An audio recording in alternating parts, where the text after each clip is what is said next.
Bisa buka ini. Saya kok nggak bisa buka presensi ini? Hah? Tapi kalian bisa ya buka.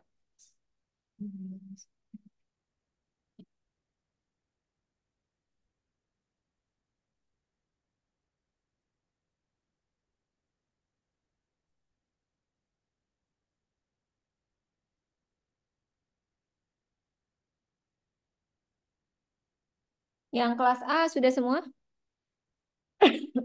Sudah, Bu. Ya. Ntar yang kelas B.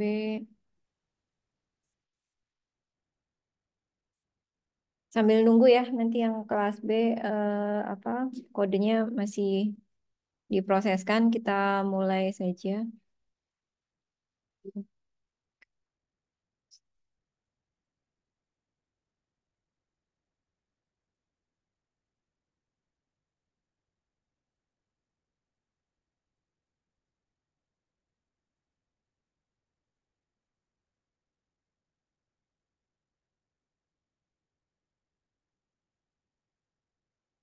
Slide-nya sudah terlihat ya. Sudah, Bu. Ya, sudah, Bu. Oke. Bismillahirrahmanirrahim. Assalamualaikum warahmatullahi wabarakatuh. Selamat eh, siang semuanya ya. Mudah-mudahan masih semangat atau lemes karena puasa. Puasa hari kedua ya, harusnya sudah nggak terlalu lemes gitu. Eh, ya, hari ini kita masuk ke teori probabilitas. Ya, atau kalau dulu mungkin di SMA atau eh, ini nggak enak ya kalau yang ini ya. Bentar. Ya, sekarang udah jelas ya.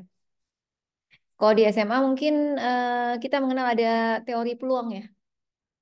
Masih SMA atau mungkin di S1 pernah belajar tentang probabilitas. Pernah ya, tentang probabilitas. Apa yang diingat kalau di teori probabilitas yang memorable? Lempar dadu gitu ya. Lempar dadu, lempar apa? eh, Asalnya seperti itu. Jadi dari banyak percobaan gitu ya, kemudian kita bisa menyusun suatu fungsi yang disebut sebagai fungsi probabilitas.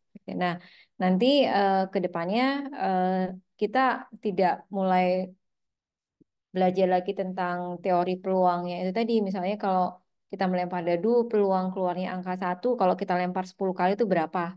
Ya. Nanti kita mungkin di sini saya sedikit apa namanya review kembali tentang teori probabilitas dan bagaimana kita menyusun suatu fungsi yang disebut sebagai fungsi probabilitas. Gitu. Eh, nah, kalau kita bicara tentang probabilitas gitu ya, ini ada istilah yang apa namanya akan digunakan. Ada pertama ada istilah kalau dulu istilahnya eksperimen gitu ya. Istilahnya adalah atau kejadian gitu ya. Nah, dalam teori probabilitas di sini ada satu asumsi, jadi ada asumsi adalah data yang kita ambil atau data yang kita ukur ini harus bersifat acak ya, atau apa bersifat random atau acak ya. Di mana masing-masing hasil dari pengukuran ini kita sebut sebagai eh, apa namanya data ya, sebagai data. Nah, kalau kemarin kita ada istilah sampel, ada istilah populasi kan ya. Nah, kalau kita mengukur hanya sebagian kecil dari populasi, ini berarti data yang kita ambil ini adalah data sampel. Ya. Nah, kemudian probabilitas itu apa? Ya, Eh, kalau probabilitas nilainya antara berapa sampai berapa? Mungkin masih ingat. Mungkin Bapak Ibu yang online juga bisa coba menjawab. Kalau kita bicara Antara 0 dan 1, Bu. ya, jadi probabilitas nilainya antara 0 sampai 1 ya.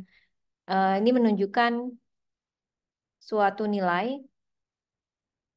ya, eh, suatu nilai untuk mengukur kemungkinan ya atau kemungkinan munculnya suatu nilai tertentu ya atau suatu eh, apa variabel tertentu ya.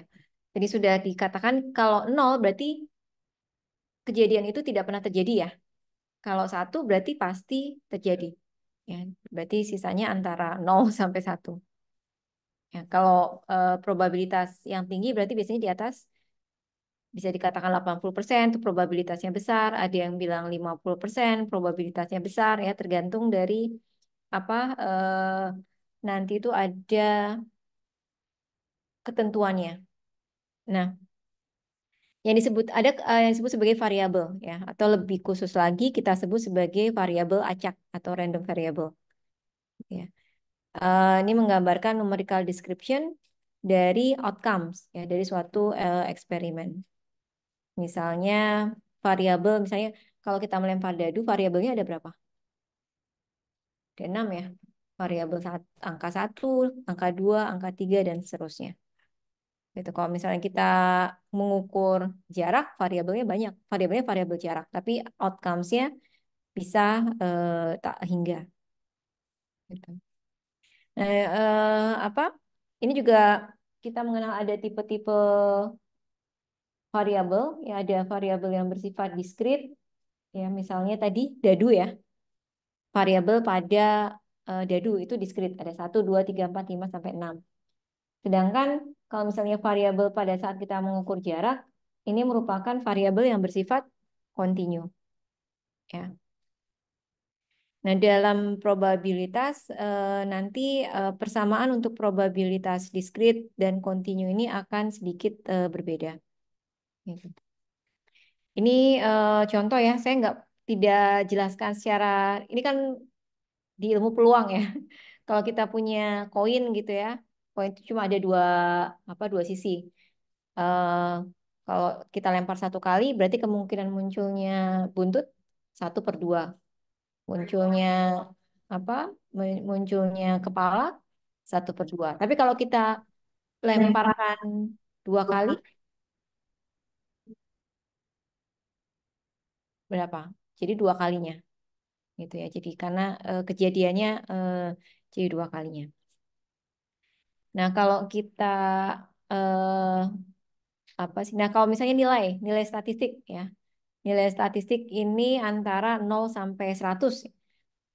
Kalau mahasiswa nilainya misalnya 59,99, boleh aja saya kasih. Maka ini adalah contoh probabilitas yang bersifat atau random variable yang sifatnya kontinu. Ya. Nah, dalam probabilitas kita mengenal ada yang disebut sebagai fungsi probabilitas. Ya, eh, fungsi probabilitas menggambarkan eh, probabilitas dari suatu random variable itu akan muncul gitu ya. Kemudian ada probability distributions ya. Ini adalah distribusi probabilitas ya. Ini menggambarkan ini biasanya berupa tabel gitu ya, berupa formula matematis. Jadi ada fungsi distribusi probabilitas. Mungkin pernah dengar istilah PDF ya, bukan PDF, bukan apa format file. PDF itu adalah probability distribution function ya, PDF. Ya. Eh, nah, jumlah tadi sama seperti dengan probabilitas, jumlah semua kemungkinan kejadian itu akan sama dengan satu, ya. Baik diskrit maupun continuous. Ini ini contoh saja gitu ya. Misalnya kita melempar koin, kita melempar 2 koin gitu ya. Dari satu koin probabilitas munculnya apa kepala itu 1/2, kemudian munculnya apa buntut 1/2. Dari 2 koin maka munculnya satu satu koin kepala berarti 1/4 ya, 0,25. Munculnya kepala, satu kepala satu buntut berarti 2/4 ya, setengah. Munculnya dua-duanya kepala 0,25. Kalau kita jumlahkan semua probabilitas ini pasti hasilnya sama dengan satu. Ini baru sedikit. Nah, ini kalau misalnya eh, apa kita melempar dadu ya, dadu juga masih bersifat diskrit. Ini sama, kemudian probabilitas munculnya angka satu, 1/6, dan seterusnya kalau kita jumlahkan totalnya adalah satu. Ya. Jadi fx ini adalah eh, kemungkin jumlah munculnya suatu kejadian dibagi dengan total eksperimennya atau total yang mungkin apa muncul. Ini kalau kita melempar dua dadu, ya melempar dua dadu ini sama. Berarti kalau lempar dua dadu totalnya kan berapa? 12 ya? 66 gitu ya. Nah, ini kalau kita buat dalam suatu fungsi gitu ya. Ini kan ini sama ya, jumlahnya akan sama dengan satu. Ya. Kalau kita buat dalam atau kalau kita buat dalam suatu eh, apa ta, apa namanya istilahnya? Diagram ya, diagram apa namanya? Diagram batang ya. Ya. Diagram batang, maka akan kita lihat bahwa frekuensi yang paling tinggi atau jumlah atau kejadian yang paling banyak muncul adalah penjumlahan yang apa? Jumlah yang sama dengan 7. Misalnya berapa? 2, 4, ya. Kok 7? 2 sama 5, 3, 4. Gitu, itu kombinasinya. Itu kombinasinya ada 7. Ya, seperti ini. 16, 25, 34, 43, 52, 61. Jadi jumlah kombinasi dadu yang menghasilkan angka 7 ini mempunyai frekuensi yang paling tinggi. Ada 1, 2, 3, 4, 5, 6. Ya, ada 6. Dan frekuensi yang jumlah dadunya itu 2, ini hanya satu. Ya, satu-satu gitu ya. Yang apa jumlahnya sama dengan 6 juga hanya satu. Ya. Jadi di sini kita lihat ini ini yang disebut sebagai distribusi probabilitas yang akan nantinya akan jadi suatu fungsi distribusi probabilitas. Nah, ini mungkin saya lewati saja. Saya lewati saja.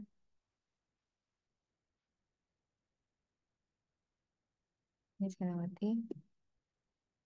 Nah, ini ada satu fungsi distribusi probabilitas yang istimewa gitu. Jadi kalau apa namanya ini namanya binomial mana tadi? Binomial mulai dari mana?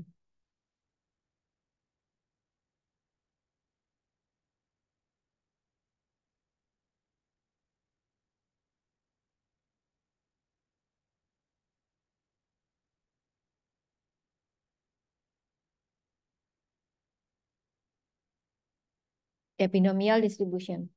Ya. Eh Kalau B berarti dua ya, dua. Nah, binomial distribution ini dia sifatnya adalah discrete probability distribution. Jadi distribusi probabilitas yang sifatnya discrete, tetapi dia hanya melibatkan dua kemungkinan. Ya, benar, salah, iya, tidak. Itu ya, tadi benar, salah, iya, tidak, sukses atau gagal, gitu ya. Ini sama apa sama treatmentnya seperti kita mentreatment probabilitas hanya dua kejadian saja ya. Nah, binomial distribution ini sama, dia terdiri dari eksperimen yang banyak ya, di mana salah satu catatan eksperimen itu atau apa ya, kalau ya eksperimennya harus dilakukan dengan kondisi yang sama gitu ya. Ini misalnya kalau Bapak Ibu melakukan uji gitu ya, melakukan uji. Uji itu kan bisa dilakukan dengan kondisi yang berbeda-beda. Tetapi supaya dia bisa kita treatment dalam distribusi binomial, ini kondisi dari eksperimennya itu harus betul-betul identikal atau betul-betul sama. Ya. Kemudian tadi dia hanya ada dua kemungkinan, ya, keluarannya hanya dua, ya tadi seperti gagal atau sukses, benar atau salah, gitu ya. Eh, iya, tidak, gitu ya. Nah, dan ini yang eh, sering juga dipakai untuk ini ya, untuk gambling. Iya, tidak, benar, salah gitu ya. Nah, karena tadi eksperimennya dilakukan pada kondisi yang benar-benar sama, maka maka harusnya kondisi keberhasilan atau kondisi kegagalan dia tidak akan berbeda gitu untuk setiap percobaan. Ya. Nah, kemudian satu lagi catatannya, setiap kita melakukan apa trial atau melakukan percobaan, ini sifatnya harus independen. Atau kalau dalam statistik eh, kita sebutnya sebagai data ini saling bebas atau independent data. Ya. Nah, ini contohnya eh, apa tadi? Kalau kemungkinan sukses itu probabilitasnya adalah P dan probabilitas dari kegagalan adalah Q, maka tadi kan kalau jumlah probabilitas totalnya sama dengan satu ya. Berarti P plus Q sama dengan satu. Ya. Ini contoh saja. Kalau di dadu, apa biasanya kalau orang judi itu kan nebaknya ini ya, keluarnya angka 5 gitu ya. Iya atau tidak. Apa, biasanya taruhan ya. Ini akan keluar angka 5, taruhannya berapa gitu ya. Dan ini masuknya ke binomial distribution. Berarti munculnya angka 5 kemungkinannya cuma berapa? 1/6 kan? Kemungkinan nggak munculnya angka 5, 5/6. Jadi harusnya kan lebih besar kemungkinan gagalnya ya. Yang nebak itu berarti titis gitu ya kalau orang Jawa bilang ya, nebaknya tepat. Ya, ini kalau secara matematis munculnya angka 5 itu hanya 1/6, munculnya yang lainnya atau bukan ya, bukan angka 5 adalah 5/6. Jadi nggak total keseluruhan probabilitasnya adalah 6/6 atau satu. Nah, secara matematis gitu ya, eh, kesuksesan dari suatu eksperimen ini ditunjukkan oleh apa formula ini. Masih ingat ya formula apa? Kombinasi ya. Kombinasi N ini adalah jumlah eksperimennya. Sebenarnya kayak di kalkulator ada ya. Kombinasi. Kalau P apa? Permutasi. Ya. Eh, Kalau tanda petik ini apa? Faktorial. Ya. Apa, ya. Jadi kombinasi X dari N adalah N faktorial. Ini N adalah banyaknya eksperimen. X ini adalah eh, nilai tertentu yang X sukseses ya. Berarti berapa kali suksesnya. Ya, ini nanti kita lihat contohnya. eh Misalnya kalau nol gitu ya. Kombinasi nol dari N. Berarti ini kan probabilitas yang sama dengan nol ya. Probabilitas sama dengan nol. Ini sama dengan kombinasi N dari N. Ini sama dengan satu. Ya. Kombinasi satu dari N adalah N. Terus kalau N faktorial adalah N kali N min satu dan seterusnya ya. Ini bisa dihitung pakai kalkulator lah ya. Kalau N-nya masih kecil kita bisa pakai ini ya. Masih pakai apa disusun begitu. Tapi kalau N-nya sudah banyak, maka kita menggunakan formula Stirling atau tinggal pakai kalkulator ya. N faktorial, faktorial dari 10 dan seterusnya. Nah, ini contoh saja, misalnya kita melempar koin 3 kali, ya. Eh, in how many ways can we get exactly two heads? Kalau exactly two heads itu kan bisa, kan ada 3 koin tiga kali koin. Berarti yang pertama keluar kepala, kedua keluar kepala, ketiga keluar kepala. Ini kan oh enggak exactly to head, itu berarti tiga heads ya. Kalau yang exactly to head berarti kepala kepala tail atau ala tail kepala. Tail kepala kepala itu exactly to heads. Berarti berapa? Ada tiga. Nah, ini juga bisa kita hitung menggunakan tadi rumus kombinasi tadi. Exactly to dari tiga kali kita melempar. Ya, sama dengan 3 faktorial per 2 faktorial kali 3 min 2 faktorial. Tadi rumusnya yang ini. Sorry, rumusnya yang ini ya. Sehingga kita dapatkan 3. Atau sebetulnya kita bisa susun ya. Ini kalau apa namanya, kita melemparnya hanya 3 kali. Coba kalau kita melemparnya 100 kali. Bikin kayak gini panjang sekali kan. Maka akan lebih mudah jika kita menggunakan rumus. Nah, ini ada eh, probability distribution dari fungsi binomial ya. Jadi binomial probability distribution.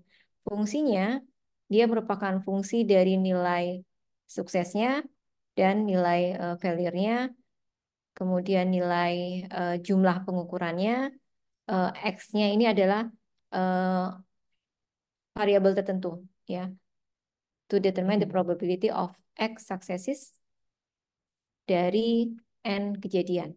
Ya. Kita lihat nanti contohnya misalnya gini.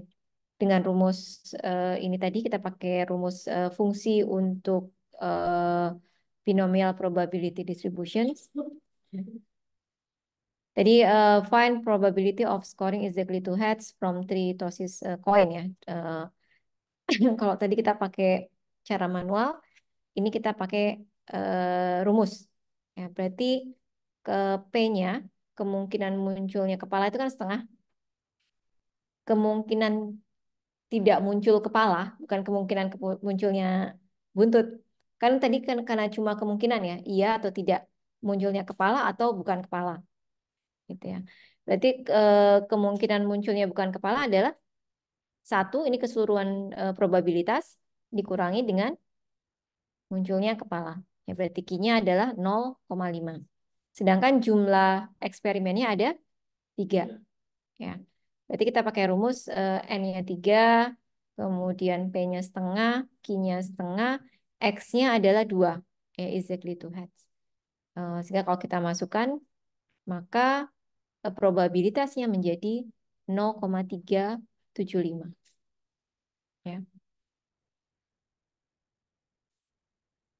Nah, dari probability polynomial probability distributions kita bisa menghitung mean dan variance ya, rata-rata dan standar sorry berarti variance ya, variance dari eh, apa tadi, eh, probabilitas kejadian tadi ya. Nah, eh, rata-rata di sini karena rata-ratanya adalah rata-rata dari sampel ya, rata-rata ini waktu sebelumnya sudah belajar statistik ya. Maksud, perlu saya nggak perlu saya ulang lagi kan ya ekspektasi. Nanti nggak selesai soalnya, nggak selesai materinya. Atau nanti bisa dibaca di buku statistik yang sudah saya share ya. Jadi eh, kalau kita punya sampel gitu ya, sampel kita itu kan kita harapkan sampel itu mewakili populasi, ya enggak? Dari sampel kita bisa mendapatkan nilai rata-rata, ya rata-rata sampel. Nah, ekspektasinya rata-rata dari sampel kita dia mestinya mendekati atau sama dengan rata-rata dari populasi. Ya, makanya di sini ada ekspektasi dari X bar sama dengan mu. Ya, karena mu ini adalah rata-rata dari populasi. Nah, untuk binomial probability distribution, nilai ekspektasi dari rata-rata ini bisa ditentukan atau bisa dihitung dari nilai jumlah pengukurannya ya atau jumlah eksperimennya dan probabilitas dari kesuksesannya dari P ya. Gitu. Sedangkan untuk variansinya, ya ini variansi dari X atau variansi dari sampel, di mana variasi resikonya dikasih E ya. ekspektasi dari variasi sampel ini adalah variansi dari populasi ya sama dengan N kali P. Mbak, kita kuliah ya. Nggak, nggak apa, nggak sambil main handphone. Kalau online saya nggak tahu.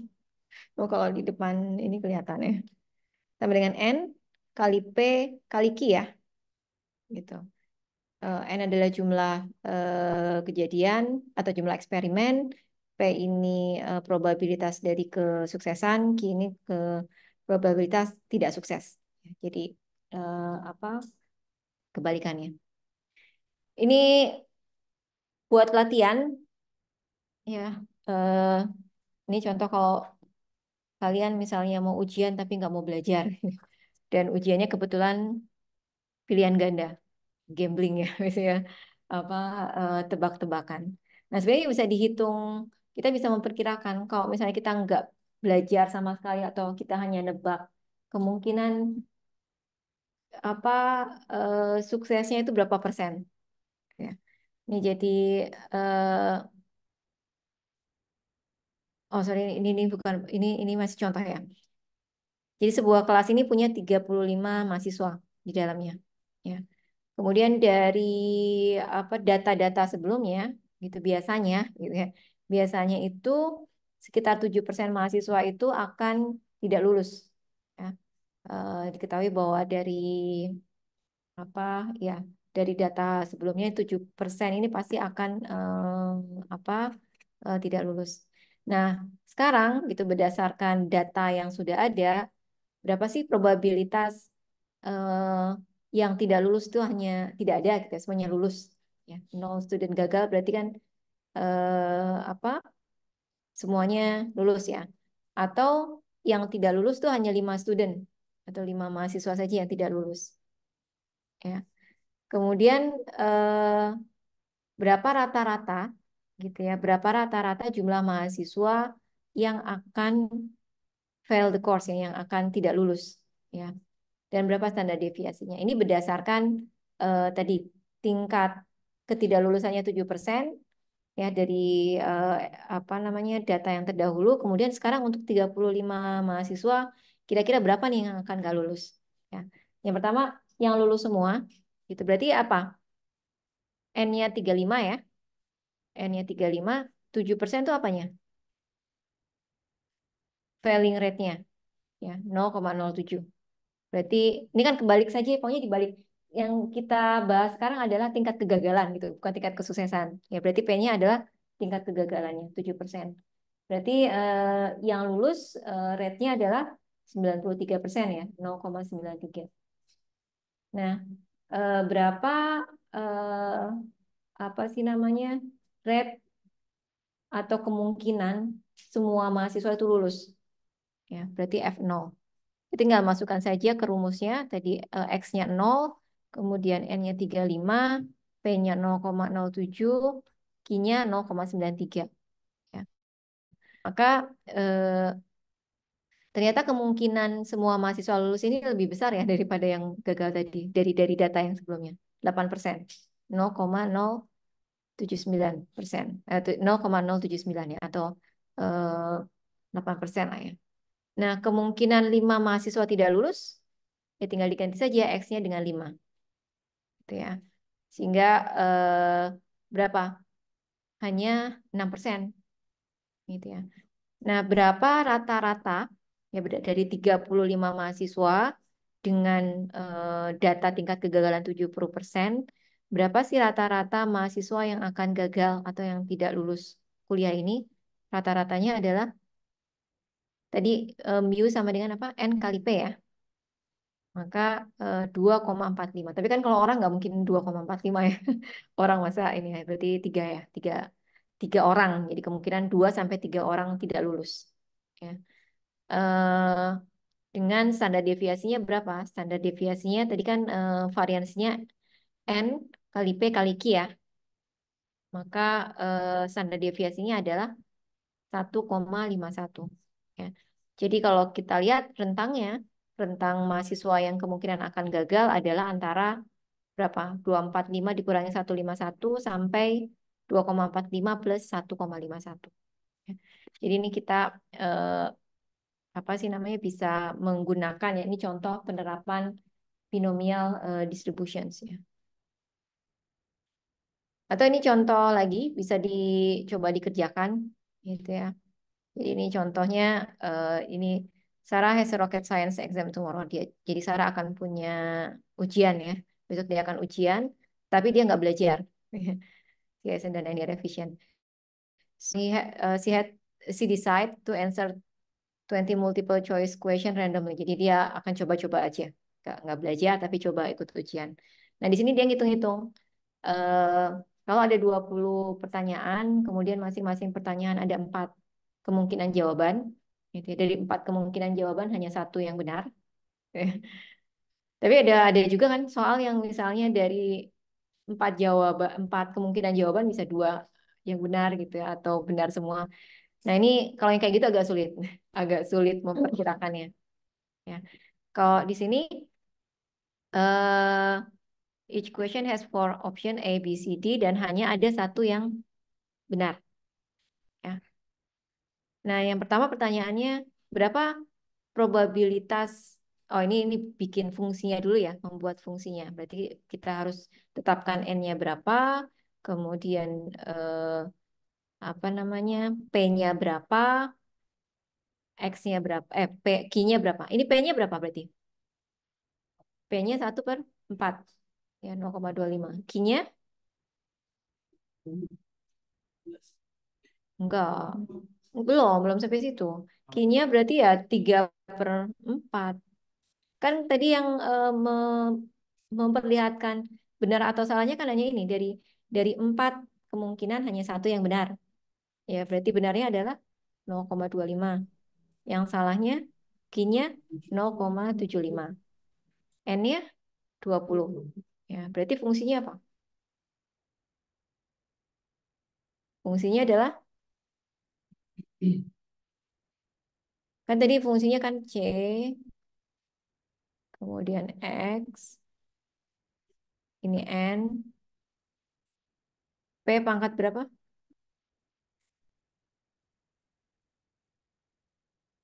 P pangkat X atau P pangkat X min 1? P pangkat X, Q pangkat X min 1.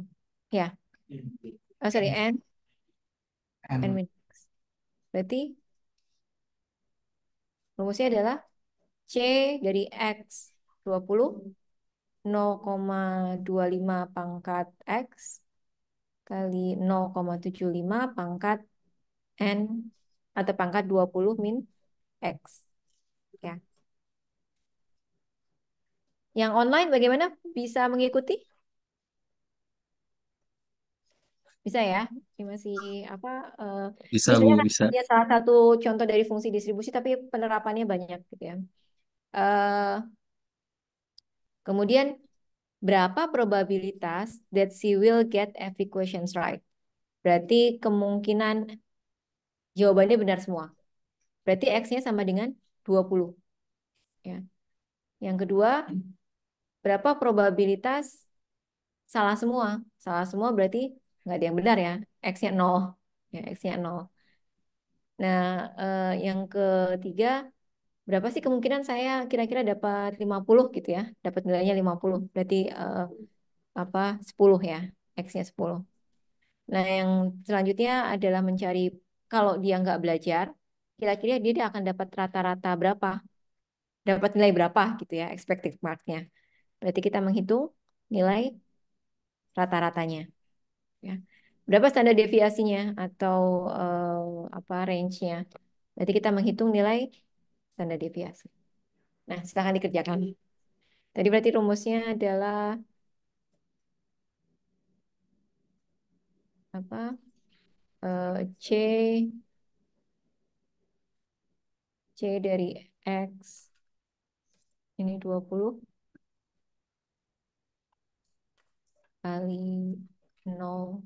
Susah sekali sih. 0,25 0,25 pangkat X 0,75. Oh, jelek sekali. Bisa lah ya. Gimana? Hmm. Ini gimana ngilanginnya?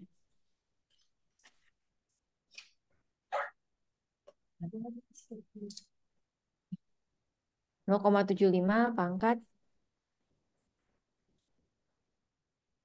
20 minus X. Gitu. Yang pertama ini X-nya sama dengan X-nya 20 ya. Yang di sini X-nya 0. Yang di bawah X-nya 10. Berapa? Kira-kira kalau kayak gini berapa probabilitas benarnya? 10.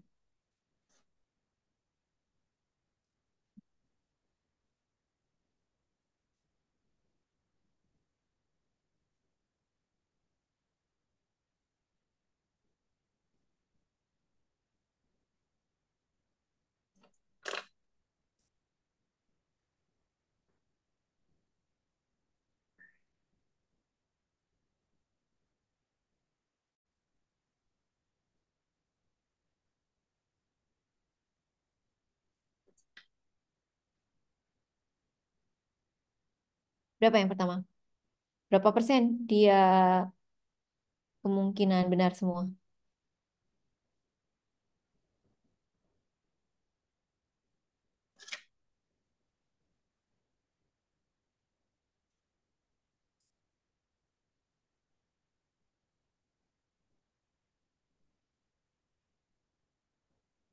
Jadi minggu depan di si ruang ini aja ya? Langsung ke sini aja.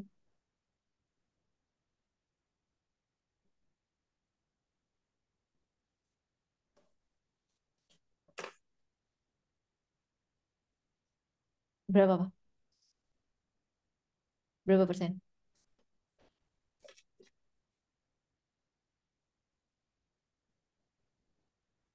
Yang online, Bapak Ibu yang online sudah bisa ngitungnya?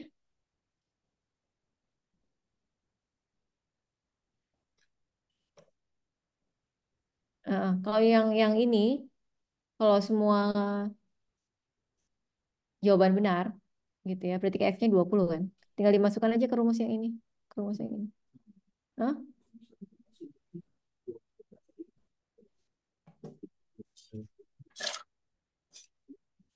Ah, nol. Jadi kemungkinan C-nya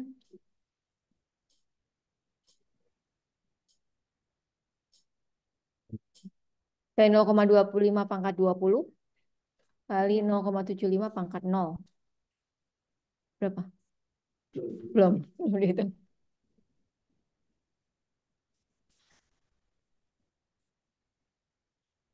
Masya Allah, hujan.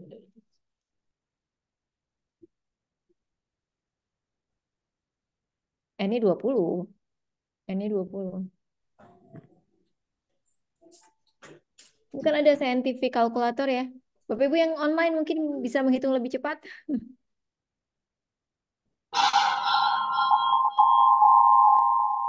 Berapa?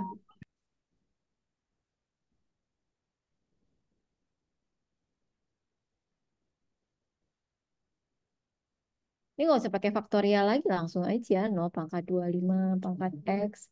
Kemudian kombinasi 20 dari 20.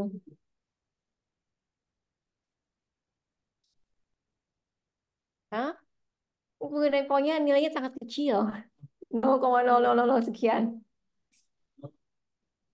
Ya nyaris nol. Tapi ada nilainya. Dia bisa dihitung pakai kalkulator. Kok nol, Cep? Loh, ini kan kombinasi nol, kombinasi 20 dari 20 dari nilai ini tadi. Ini dulu yang dihitung. Daerah ini dulu. Ini kan eh, 0,75 pangkat nol, nol. Bukan faktorial, ini nggak ada faktorial. Ini satu. Terus kali 0,25 pangkat 20. 0,25 pangkat 20. 0,9. Ayo, ayo hitungnya yang benar ini loh. Mana? Mana yang dikalikan duluan, mana yang dikerjakan duluan ini? Kalau rumus gini. Izin Bu, Ya, yang B kayaknya yang itu 0,25 pangkat X-nya 20 ya Bu. ya, X-nya Itu 20. ya saya dapat 9,09 kali 10 pangkat minus 13 ya Bu, kalau nggak salah. Ya, -13. Ya, Jadi sangat kecil, ya nggak? Berarti jangan coba-coba kalau misalnya nggak belajar sama sekali, langsung apa, nggak akan nilainya 100 ya. Kemungkinan nilainya 100 hanya tadi, hampir nol ya, hampir 0%. Nah yang ini, salah semua. Berapa probabilitas ya? Lebih besar. Kalau salah semua berarti kombinasi 20 dari nol, ya kan? 0,25 pangkat nol, berapa? Satu. Kemudian 0,75 pangkat 20.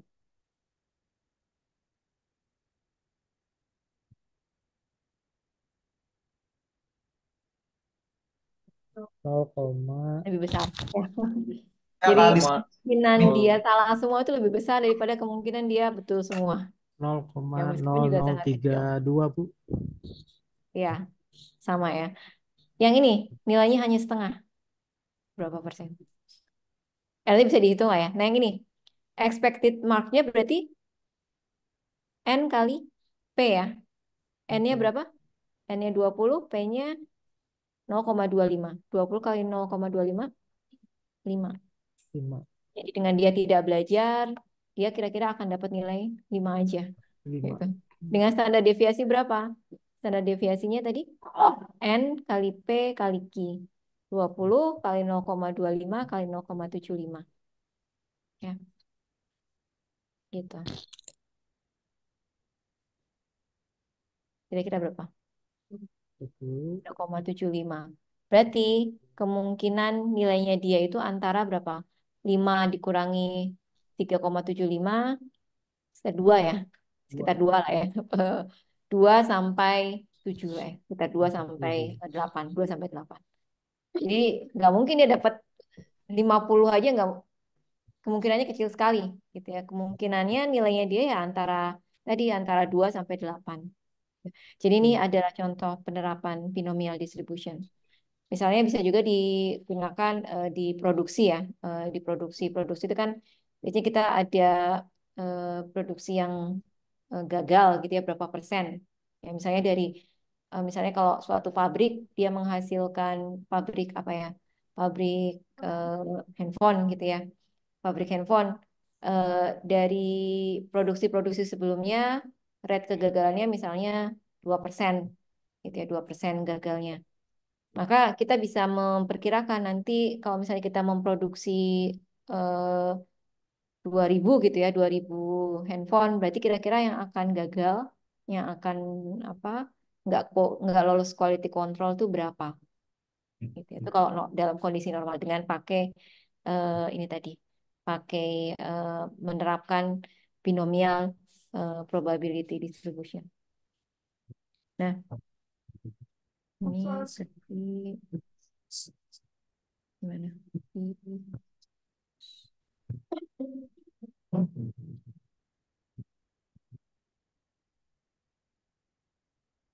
Nah, ini sekarang kita bicara dan seringnya kita akan bekerja dengan probabilitas yang bersifat kontinu ya, atau continuous probability distributions. Ya. Eh, nah, ada satu yang perlu dicatat bahwa eh, variabel yang terlibat dalam probabilitas ini pasti bersifat acak ya. Tadi seperti sudah kita apa bahas sebelumnya. Ya. Eh, jadi probabilitas ini dia applies untuk continuous random variables ya, karena namanya juga continuous probability distributions. Ya. Eh, yang disebut sebagai continuous ini artinya data yang kita ambil itu nilainya bisa range-nya bisa sampai tak hingga gitu ya. Atau sorry, bukan hanya sampai tadi. Nilainya itu bisa sifatnya continuous. Misalnya tadi nilainya antara 1,001, 1,002 itu kan kalau kita nanti apa? Kalau kita nanti susun itu kan nilainya akan bersifat continue gitu ya. Ini yang disebut sebagai continuous probability distributions. Nah, eh, kalau tadi di binomial probability distribution ada fungsi distribusinya, untuk continuous probability distributions ini fungsi probabilitasnya disebut sebagai probability density function ya, disimbolkan dengan X. Ini yang kalau di statistik ini sering disebut sebagai PDF. PDF ini adalah probability density function atau fungsi densitas probabilitas. Ya. Ini fx. Ini isinya apa? Sebenarnya fungsi density probability probability density function itu dia berangkatnya dari kemarin kita bicara tentang frekuensi ya, tentang frekuensi ya. Atau kalau kita balik lagi ke gambar yang tadi. Nah, ini juga fungsi, nanti dia akan menjadi fungsi PDF juga, menjadi fungsi probabilitas. Di situ menunjukkan frekuensi dari setiap kejadiannya, atau setiap variabelnya. Gitu.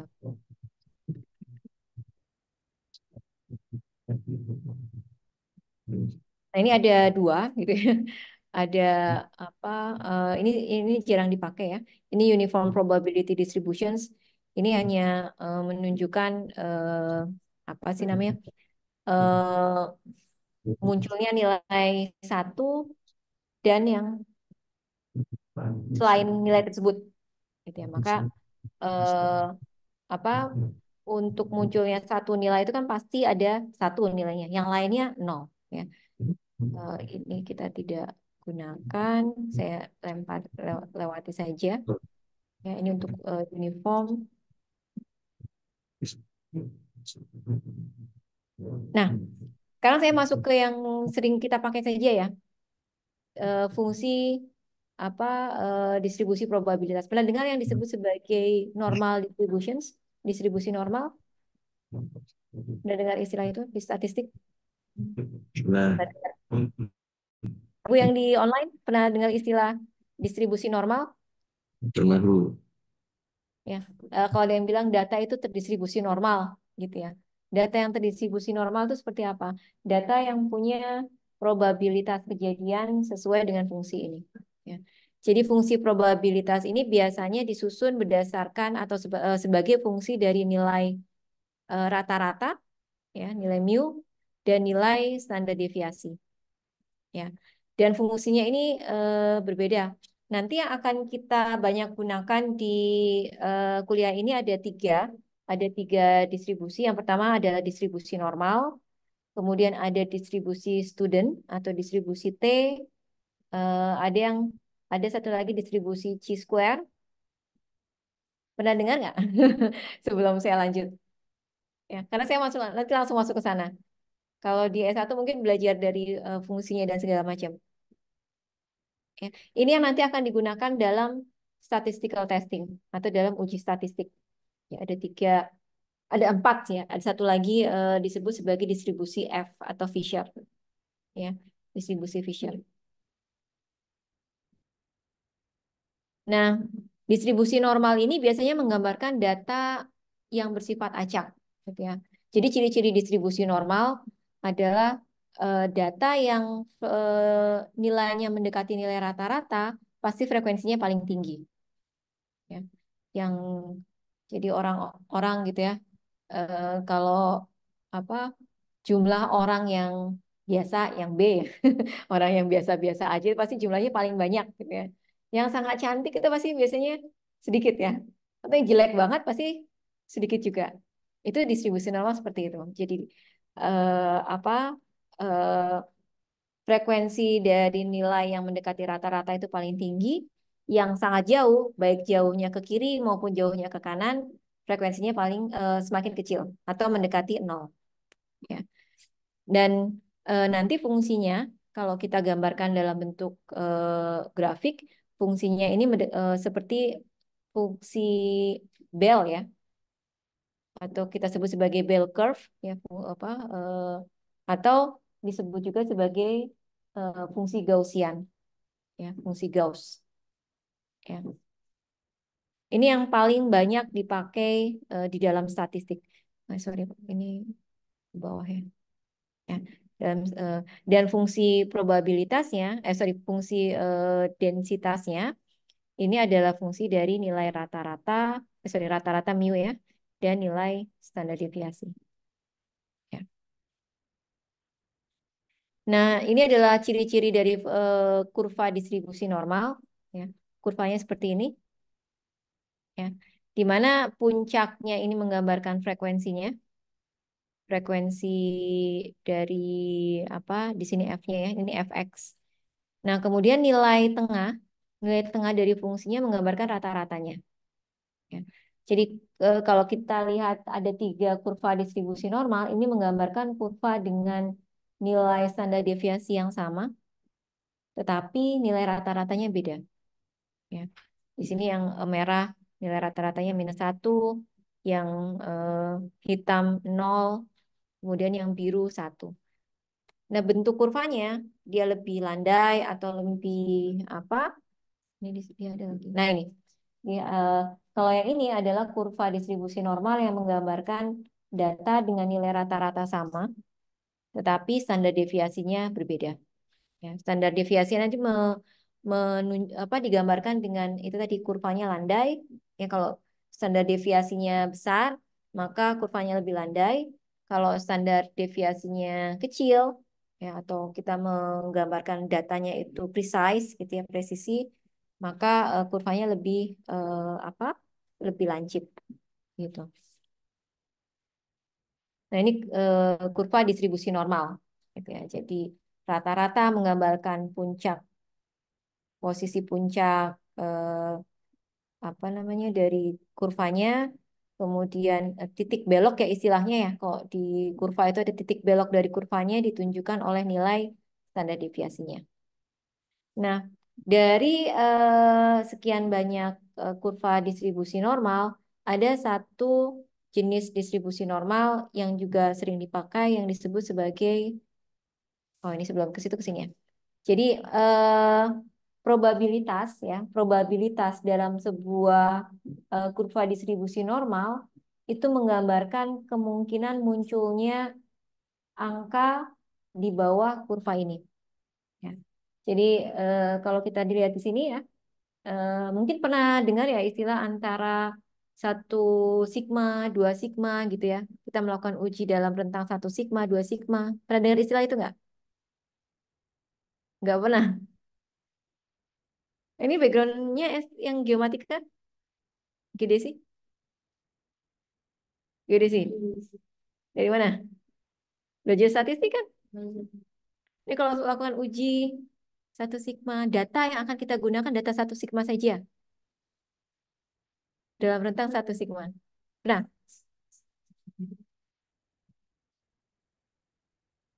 ya, jadi kita lihat ya. Probabilitas, gitu ya, probabilitas suatu kejadian yang rentangnya antara -1 sigma dan +1 sigma. Oh, ini satunya ini 1 sigma ya, ini sigma. Ini hanya 68,26%. Gitu. Karena probabilitas itu menunjukkan besarnya ya, kemungkinan ya. Kemungkinan data dia nilainya. Jadi gini, misalnya kita punya jarak ya, pengukuran jarak. Pengukuran jarak. Kemudian rata-rata pengukuran jarak itu didapatkan rata-ratanya adalah 100 koma sekian. Dengan standar deviasi 0,0100 meter, standar deviasinya 1 senti. Ya. Standar deviasinya 1 senti. Nah, dari 1000, misalnya kita ngukur 1000 kali. Ya. Maka kemungkinan jumlah pengukuran yang nilainya di antara 1 sigma itu berarti 100 dikurangi 1 senti. Berarti 99,99 meter. Ya, sampai 100,01 meter. Itu jumlahnya ada berapa? jumlahnya hanya 68,26. Berarti dari 1000 pengukuran, berapa 68% ya? Ya, sekian persen itu nilainya akan berada pada rentang 1 sigma. Di rentang 2 sigma berapa persen? 95,44%. Di rentang 3 sigma 99,72%. Sampai minus, dari minus tak hingga sampai plus tak hingga itu jumlahnya 100%. Jadi keseluruhan data. Ya. Jadi kalau kemarin kita bicara tentang filtering data, gitu ya. Data yang bisa kita proses lebih lanjut adalah data yang kualitasnya bagus kan. Nah, salah satu cara untuk melakukan filtering data dengan ini tadi. Berarti data yang kesalahannya besar ini kita eliminasi. Data yang kesalahannya besar adalah data yang standar deviasinya besar kan. Nah, gitu. Nah, ini kita mau pakai berapa persen? Kalau di ngolah GPS nanti akan ada berapa persen kita akan pakai datanya. Data yang tadi. Kalau mau pakai data yang bagus kualitasnya, berarti ya data yang kepake hanya 68%. Banyak data yang kita buang. Gitu ya. Eh, tetapi nanti tentu saja kan ada garbage in, garbage out ya. Kalau datanya bagus, berarti harusnya hasilnya juga bagus. Ya. Tetapi ini tadi kan sayang juga data dari kita ngukur 1000 kali hanya 100 lah ya. Dari 100 kali hanya 68 yang dipakai, sisanya dibuang. Nah, ini nanti dalam uji statistik ini akan menjadi patokan kita akan menguji data kita dalam tingkat kepercayaan berapa persen. Ya, masih dengar ya istilah tingkat kepercayaan berapa persen. Ini sebetulnya asalnya dari sini. Dengan tingkat kepercayaan sekian, berapa data yang akan kita pakai? Gitu. Kalau 100% nggak mungkin. 100% artinya semua data kita pakai ya. Semua data kita pakai. Dari data yang kualitasnya jelek sampai kualitasnya bagus. Tapi kalau kita masukin data yang kualitasnya jelek kan artinya mempengaruhi hasil nantinya. Ya, gitu. Ya. Oh, mungkin ada dengar istilah 1 sigma. Gimana Bapak Ibu yang online? Pernah belajar begini sebelumnya? Belum, Ibu. Belum ya. Belum, Bu. Coba, nanti kita lihat contoh yang lebih real. Jadi ini hanya me, apa sih menggambarkan tadi. Kenapa sih kita nggak kalau kita melakukan uji statistik, kenapa sih nggak apa dengan tingkat kepercayaan 100%? Kenapa? Ya, selain mustahil juga ini tadi artinya data yang jelek pun akan kita masukkan gitu. Ya. Nah, ini dari dari distribusi. Berarti kan artinya kalau kita ingin tahu probabilitas, kita perlu tahu fungsinya kan ya. Kita perlu tahu fungsinya, kemudian baru kita bisa hitung kalau di matematik atau di kalkulus mungkin ya apa eh, area di bawah fungsi ya. Area di bawah fungsi ini adalah probabilitas. Ya, kalau probabilitas dari distribusi normal adalah area di bawah fungsi dari kurva distribusi normal. Ya. Kemudian ada satu eh, kurva distribusi normal yang disebut sebagai kurva distribusi normal standar atau kurva distribusi normal baku. Standardized normal probability function. Nah, ini adalah kasus khusus dari distribusi normal di mana kita menormalkan nilai rata-ratanya ke 0, kemudian nilai standar deviasinya sama dengan 1. Ya. Jadi menormalkan kurva distribusi menjadi kurva distribusi normal baku adalah dengan mentransformasi nilai standar deviasinya menjadi 1 dan nilai rata-ratanya menjadi 0. Ya.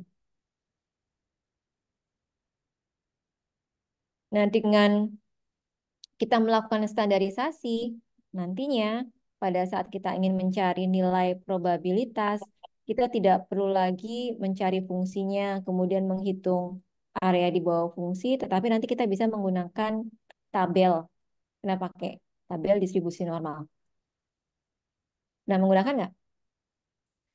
Dan ya, ini saya gini aja. Ya, ini cara bagaimana kita melakukan standarisasi, gitu ya. Jadi kalau tadi kalau distribusi normal biasa Ini kan kita pakai X ya. Di fungsinya adalah fungsi X ya. Ini fx. Pada saat kita normalkan, fungsinya menjadi fungsi Z, di mana Z adalah transformasi dari X. Bagaimana melakukan transformasinya? Kita pakai rumus ini. Jadi ini adalah rumus untuk mentransformasi nilai distribusi normal biasa menjadi distribusi normal baku. Ya.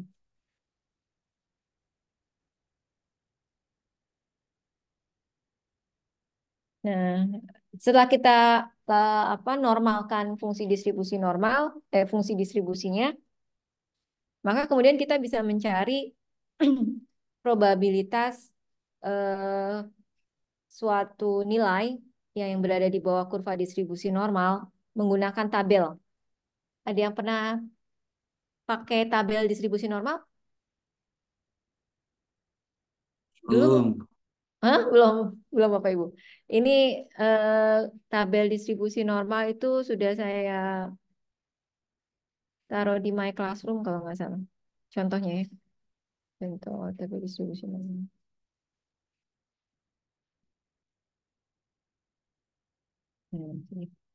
Ini sama.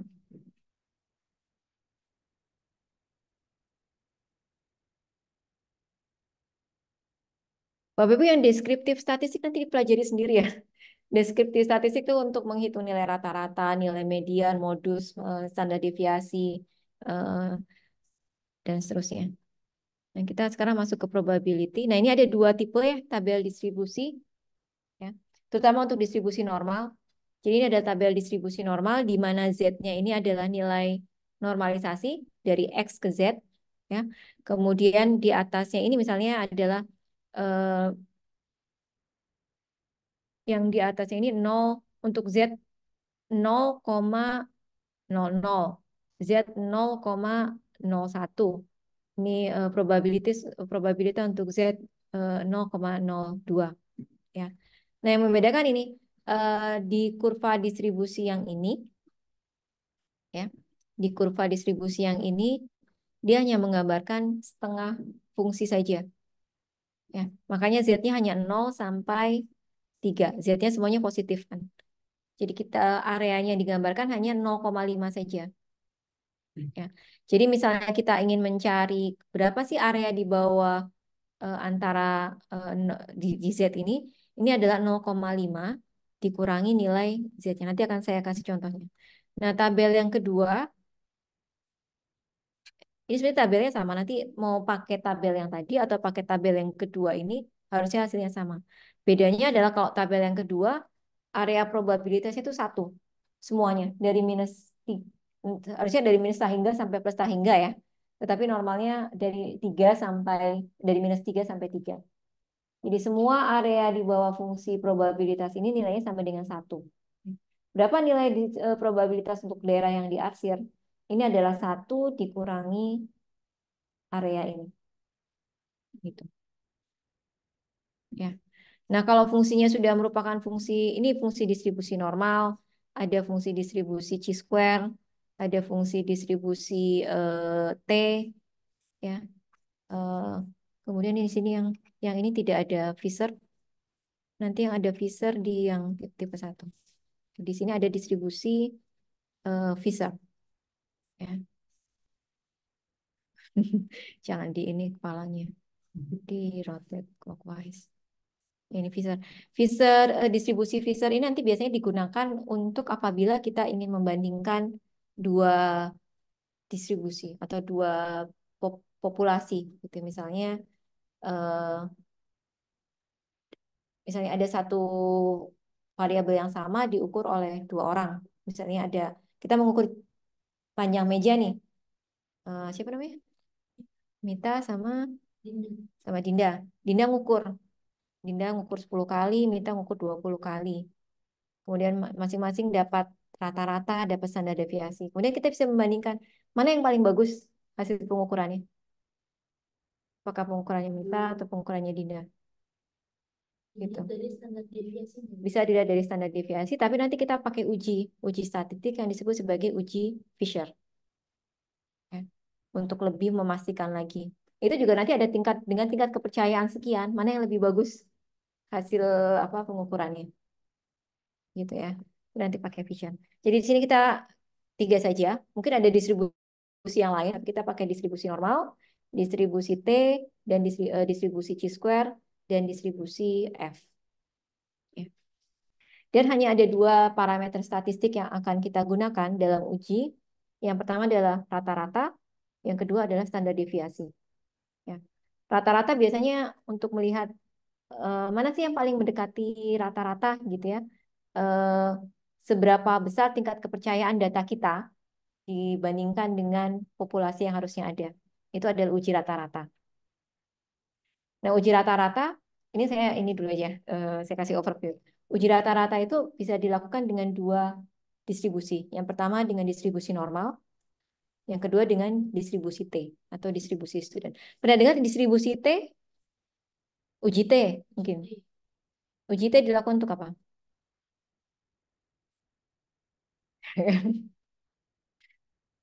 Uji T itu untuk melakukan uji statistik dengan pada data yang tidak bisa kita lakukan uji dengan distribusi normal. Jadi kalau data umumnya bisa dilakukan uji dengan distribusi normal. Kecuali apa? Jumlah sampel kita tuh terlalu sedikit. Ya, kalau jumlah sampel kita kurang dari 30, ya kalau nanti ada batasannya dari 30, maka kita tidak bisa menerapkan distribusi normal lagi. Kita pakai uji T. Kalau datanya kurang dari 30. Ya itu biasanya itu saja sih. Atau kalau nilai eh, rata-rata atau standar deviasi dari populasinya tidak diketahui. Ya, kalau tidak diketahui, maka kita terapkan uji T. Ya. Nah, uji Chi-square itu apa? Untuk tes apa? Chi-square itu kita gunakan untuk melakukan tes terhadap nilai standar deviasi atau variansi. Ya. Jadi misalnya kita ingin mengetes nih apa namanya? Kalau variansi standar deviasi itu kan menggambarkan kualitas ya, kualitas dari suatu pengukuran ya, dapat dari standar deviasi atau variansi. Ya. Kita ingin melihat kualitas suatu data baik atau tidak. Yang dilakukan adalah dengan uji Chi-square.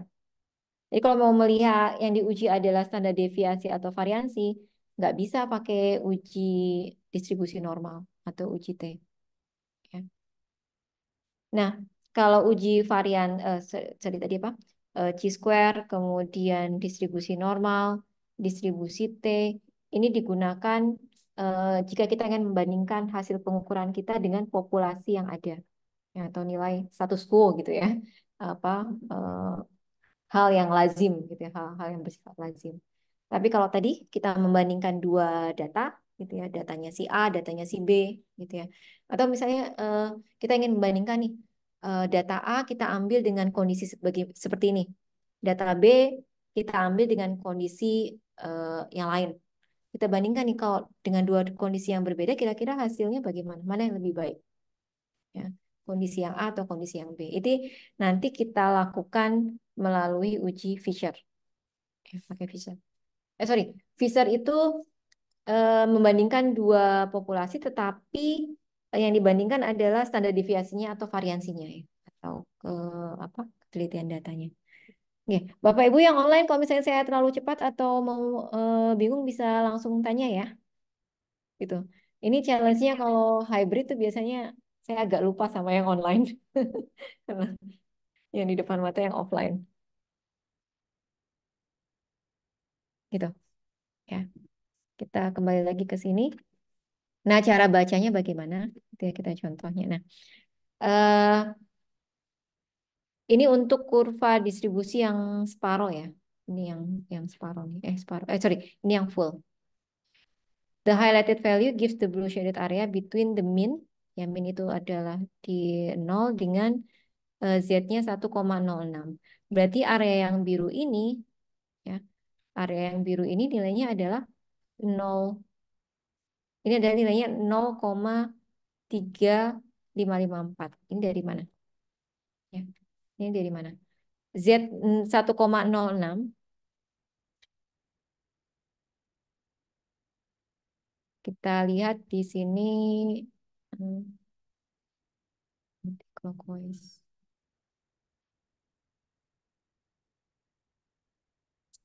Z-nya 1,06. 1,06 ya. Ini 1,06 ya mana? Berarti 0,3554. Ya, nilainya di sini. Sama kan ya? 0,3554. Ini Z di sini. Itu. Nah, sekarang kita lihat contohnya. Eh the scores ya di sini ditunjukkan dalam persen dalam ujian statistik diasumsikan normally distributed. Ya, kita mengasumsikan bahwa datanya meskipun sekarang enggak ya. Jarang sekali orang yang nilainya jelek ya. Biasanya nilai itu rapat kiri enggak? A, B, A, B gitu ya. Tidak terdistribusi normal. Kalau yang terdistribusi normal harusnya nilai rata-ratanya di sekitar B gitu ya. Yang nilai A-nya sangat sedikit, yang nggak lulus juga sangat sedikit. Jadi di sini normally distributed with mean of 60%, jadi rata-ratanya 60, standar deviasinya 10. Ya.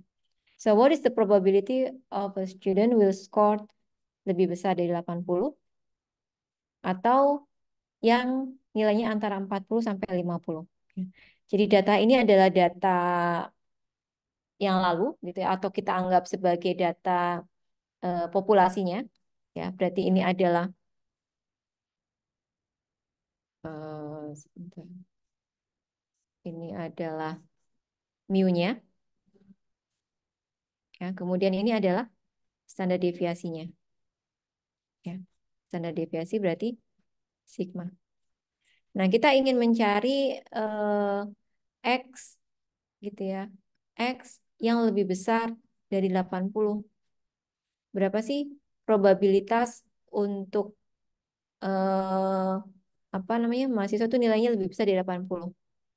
Berapa probabilitas dari berapa juga ya probabilitas dari yang nilainya antara 40 gitu ya 40 lebih kecil dari X gitu ya lebih kecil dari 50. Ini berapa persen? Nah, ini kalau ini kan masih pakai X, berarti ini belum ternormalkan. Ya. Untuk menormalkan nilai X-nya menjadi Z, kita pakai apa? Z-nya sama dengan tadi apa? X minus mu dibagi sigma. Ya, bagi sigma. Berarti di sini Z-nya berapa? Kalau 80 lebih besar dari 80-nya jadi 80 dikurangi 60. 60 ya. Dikurangi 60 dibagi 10. Berapa? 2. Yang di bawah sini berarti kalau 40 jadi berapa?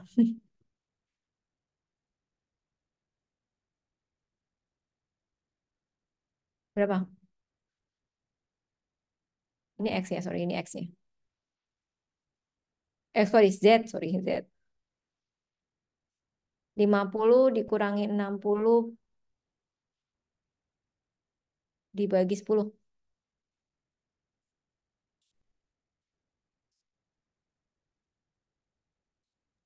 Ini minus Minus berapa? 1. Minus Minus 1. Min, 1. Minus 1. minus 2, min 1. Min 2 Hah? itu. Min Ini min 2, 2. iya. Oh ya, min Yang 2. 40 minus 2. Ini 1 ya? Ini 1. Iya. Minus 1. Iya, ya. Nah, kalau yang ini kan tadi kita harus ngitung ya. Nah, kalau kita sudah normalkan distribusinya atau kita bakukan, maka nilai ini bisa kita lihat di tabel. Ya. Z2 berapa? Z2 itu kita cari Z2,0 ya. Z2,0 adalah 0,4772. Nah, kalau kita pakai tabel yang ini, kalau kita pakai tabel ini nggak ada nilai negatif kan ya? Nggak ada nilai negatif. Ini tinggal dibalik saja. Berarti jadi 1 lebih kecil dari Z. Sorry. Lebih kecil dari 2. Tapi kalau kita punya tabel yang satu lagi,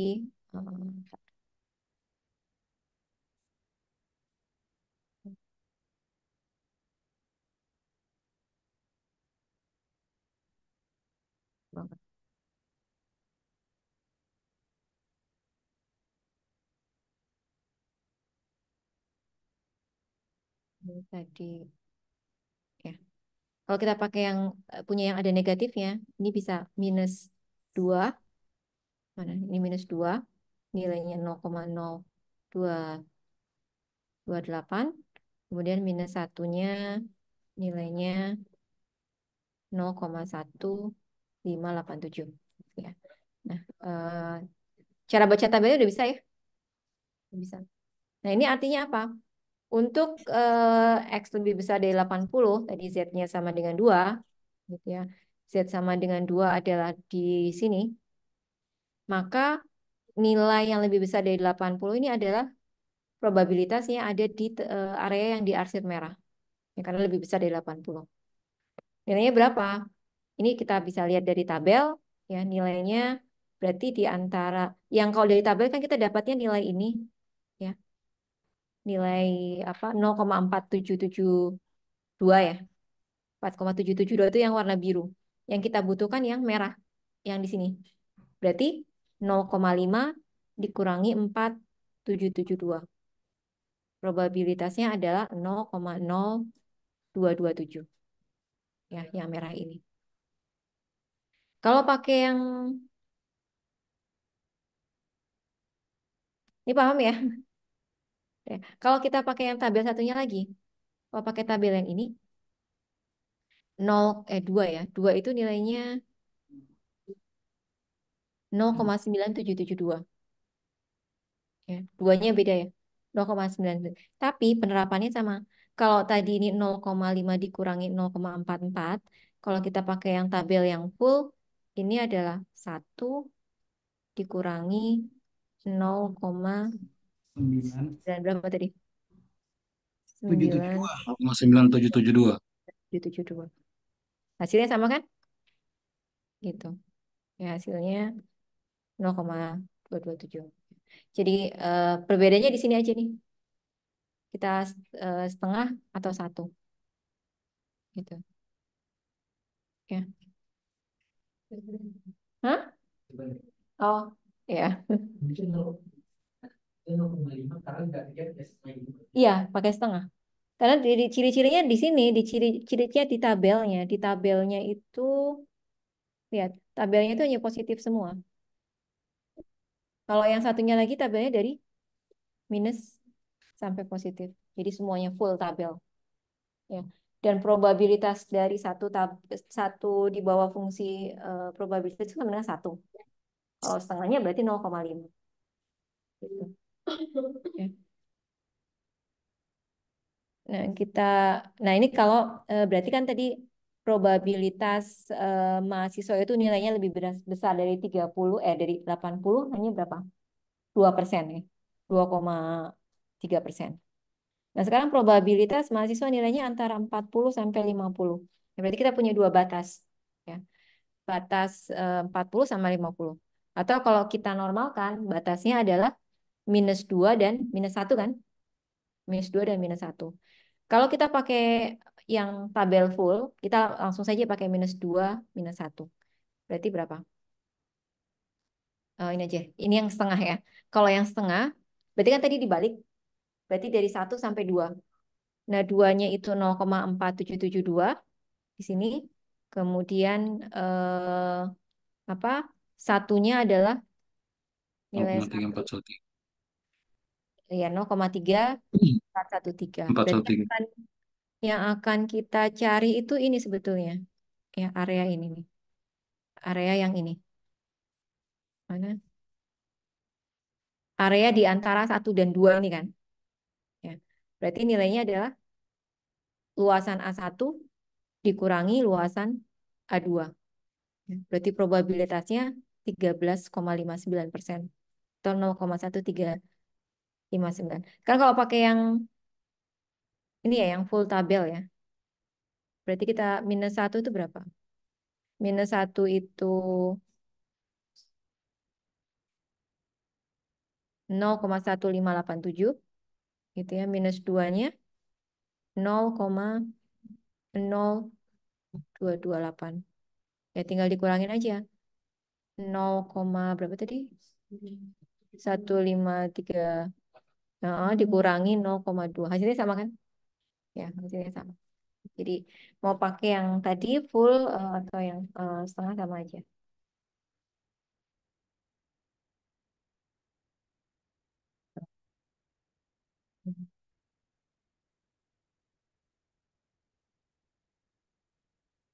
Gimana sih? Oh, sudah habis. Ini sudah habis ya. Ini kurva distribusi normal. Sampai di sini ada pertanyaan, Bapak Ibu? Ya, kalau sudah masuk ini, minggu depan kita, atau mau sekarang ya, sedikit overview.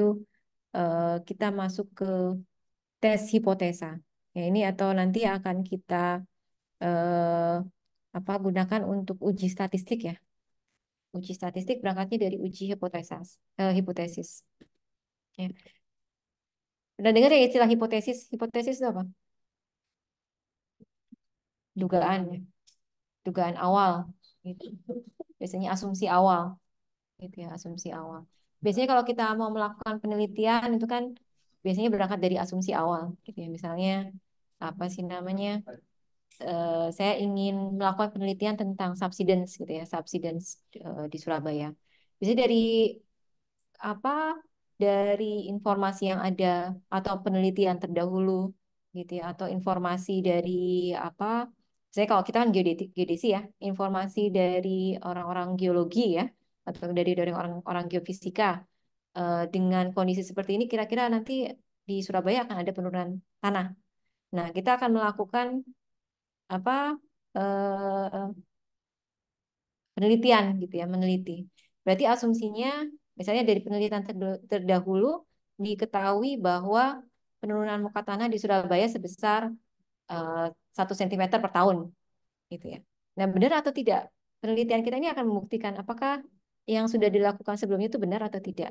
Caranya bagaimana? Nantinya kita melakukan penelitian, mendapatkan hasil, kemudian kita compare hasil kita dengan penelitian yang sudah ada. Hasilnya seperti apa? Kita uji gitu ya, kita melakukan uji.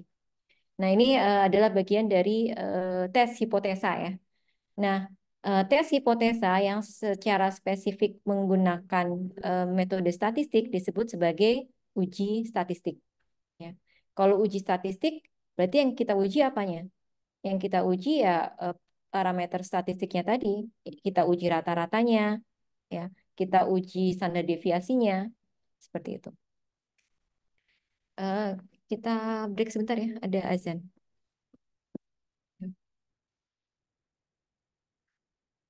Ini sampai jam berapa ya?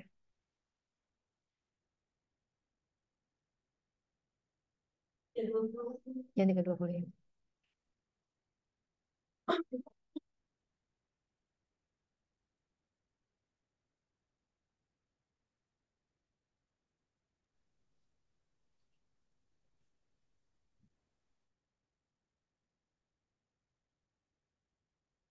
Iya, lebih cepat. Sudah selesai ya. Oh. Nggak, nanti bisa dibaca ya. Sudah saya apa share juga ya di My Classroom. Hmm. Hmm. Kalau yang minus sama yang plus dan sama aja gunanya ya. Sama aja. Nanti kalau gunanya Kalau kita yang minus atau yang plus hasilnya sama, hasilnya sama. Cuma tadi bedanya itu tadi. Kalau yang ada minusnya, itu kita pakai seluruh kurvanya. Berarti totalnya itu 1. Kalau yang nggak ada minusnya, itu berarti cuma pakai separuh. Gitu. Nanti kalau yang diuji ada minus negatif harus kita ubah jadi positif. Ngubahnya apa? Tinggal dibalik aja. Tinggal dibalik arahnya. Ini tadinya. Dari -2, ya -2 lebih kecil dari Z, lebih kecil dari -1. Ini sama dengan -1 lebih kecil dari Z, lebih kecil dari 2. Gitu. mau izin bertanya Bu, Ya, silakan.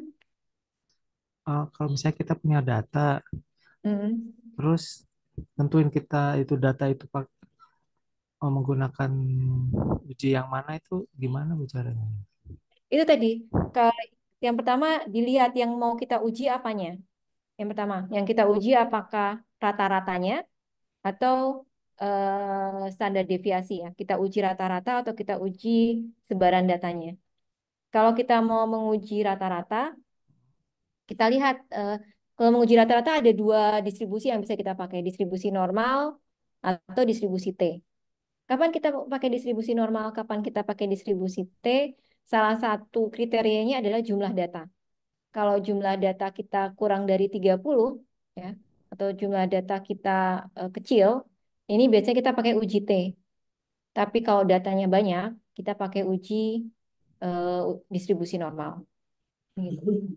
Kalau yang mau kita uji adalah sebaran data, ya sebaran data itu statistiknya adalah standar deviasi atau variansi. Maka uji yang kita gunakan adalah uji chi-square. Ya, nanti uji chi-square. Tadi kita baru membahas distribusi normal ya. Besok kita akan bahas apa eh, distribusi T dan distribusi chi-square. Begitu. Jadi tergantung yang akan kita uji apanya, Bapak Ibu. Makasih Bu. Ya. Sama absen gimana Bu? Oh iya yang B. Ntar ya. Mudah-mudahan sudah bisa.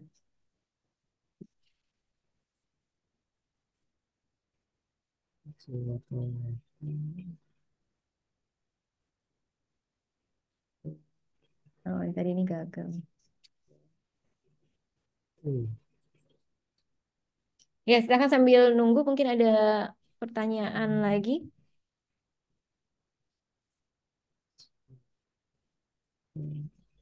Tadi kelas.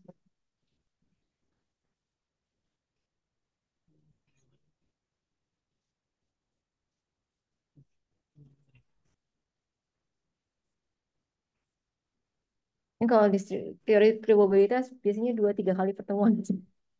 kita kita apa skip.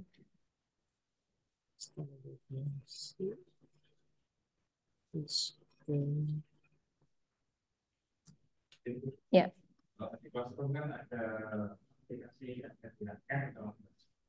R ya statistik. Iya dipakai. Ini sama sih sebenarnya statistik itu R itu bisa untuk apa namanya sama menghitung deskriptif statistik, jadi mencari rata-rata, mencari standar deviasi dan seterusnya, termasuk di dalamnya nanti digunakan untuk uji juga, uji statistik, gitu.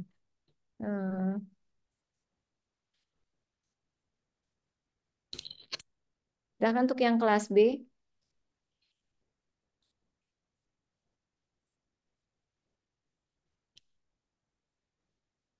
belum bisa dianu Bu untuk itunya apa? Untuk persensinya. ini kodenya nggak bisa. Oke, Saya sudah Bu, sudah Bu, sudah. 727.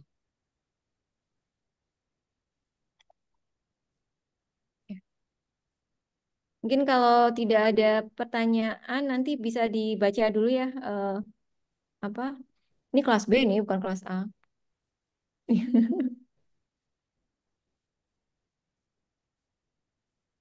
Apa nanti bisa dibaca dulu ya untuk hipotesis testing gitu ya. Jadi intinya itu apa namanya? Ini nanti terpakainya pada saat Bapak Ibu melakukan penelitian ya di hasil akhir. Biasanya ditanya ini validitasnya bagaimana gitu ya hasilnya. Ya salah satunya dengan ini tadi kita menunjukkan hasil uji statistik gitu. Oke. Ini yang di Indonesia Timur ini sudah siap-siap mau buka puasa kali ya? Enggak, belum. Eh, ya Bapak Ibu, karena waktunya sudah habis, kita lanjutkan minggu depan. Jadi mungkin karena padat materinya gitu ya, materi apa di awal ini. Jadi saya harap mungkin bisa baca Belum dulu. absensi Bu. Oh belum. Saya dicatat dulu mungkin. Ini absensinya bisa sampai jam 3.20. Nanti kalau misalnya yang tidak berhasil apa mengisi presensi mandiri bisa diinfokan ke saya, nanti bisa saya masukkan presensinya. Begitu ya. Jadi mungkin kembali lagi untuk minggu depan kita akan bicara tentang hipotesis testing gitu ya. Ini mungkin cerita-cerita yang awalnya bisa saya skip gitu ya. Misalnya contoh ini ya, ini dari distribusi, ini adalah data biasa yang terdistribusi normal tapi belum dinormalkan. Jadi data itu sifatnya seperti itu. Tapi bisa kita normalkan gitu ya. Dan kita bisa jadikan distribusi normal baku supaya kita bisa pakai tabel. Intinya itu ya. Kemudian hipotesis testing itu seperti apa gitu ya. Mungkin kalau cerita tes hipotesa itu seperti ini, yang paling sederhana itu kalau di pengadilan itu apa hipotesanya? Itu kan biasanya pengadilan itu terdakwa itu dianggap tidak bersalah sampai pengadilan itu membuktikan Oh, bersalah informasinya telat ya, Mas. gitu. Nah, itu nanti proses statistik juga seperti itu. Ini Jadi kondisi apa kalau di pengadilan itu H0-nya pernah dengar istilah nol hipotesis dan di cuma di H1 dan H2 kok H1 H0 dan H1 nol hipotesis, pernah dengar istilah nol hipotesis udah alternatif. ditanya Om, belinya pakai apa? Ya, Belinya bisa pakai dibaca ya. apa? Dibaca dulu lah nanti apa belum bisa namanya absen ya, Bu. kita Ini diskusi ya. lagi minggu depan. Jadi mungkin lebih banyak di skip-skip yang ini aja. Nanti kita masuk ke apa bagaimana kita melakukan uji hipotesa ya. Terutama bagaimana kita mengaplikasikan distribusi normal pada saat melakukan uji statistik. Ya. Jadi sampai minggu depan minggu depan mudah-mudahan bisa dibagi dua juga jadi apa namanya bisa lebih kalau ada diskusi bisa lebih ini ya kalau kelasnya lebih kecil. Sampai minggu depan. Assalamualaikum warahmatullahi wabarakatuh.